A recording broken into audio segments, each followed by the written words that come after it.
ที่มาของคำว่าอยู่ให้ทำความดีนี้ให้เพิ่นคิดฮอดเด้อพี่น้องตื่นเช้ามาแต่ละมือเฮือนครัวก็สิประมาณนี้เด้อหลายแท้หลายว่าถ้วยน่ะเนาะกินแล้วเฮาก็ต้องเมียนต้องเก็บให้มันสะอาดเนาะเพราะว่าตื่นเช้ามาเฮาก็ต้องได้ล้างเด้คันเฮาบ่ล้างแม่นไผสิล้างเนาะเพราะว่าพวกเฮาก็อยู่เฮือนนำกันเด้หลังจากนั้นแล้วน้องอ้องกับเจียงก็พากันล้างเนาะแต่ละมือมากันเมียนให้มันสะอาดงามตาพี่น้องน้องอ้องเฮ็ดหยังได้เนาะช่วยหยังได้น้องอ้องก็สิช่วยแบบนี้แหละพี่น้องสิเฮ็ดแบบนี้นะเนาะถ้าที่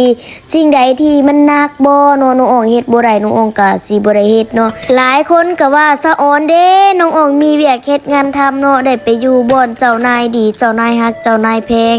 แม่เนาะน้องอ้องก็ยอมรับจังใดน้องอ้องก็ขอบใจหลายๆเด้อน้องอ้องก็บ่คิดดอกว่าสิมีมื้อนี้หั่นเนาะอยู่แต่ทุ่งไร่ทุ่งนาบ่ฮู้จักผู้ใดเนาะจังใดก็ขอบใจ FC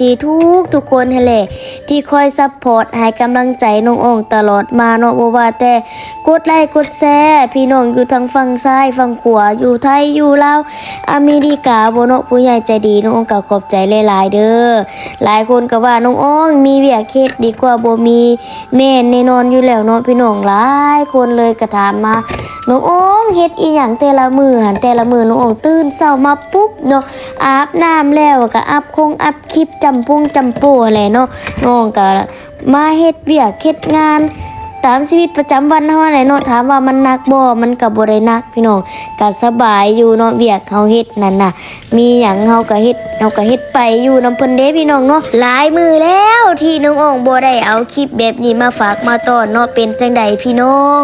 คอมเมนต์มาบอกนี่เด้อมักบ่อยากให้น้องอ่องเฮ็ดคลิปอีหยังเนาะโอ้ตอนนี้ก็โบนัสมาซอยแล้วพี่น้องเนาะหลังจากนั้นแล้วนัดก็มาซอยเฮา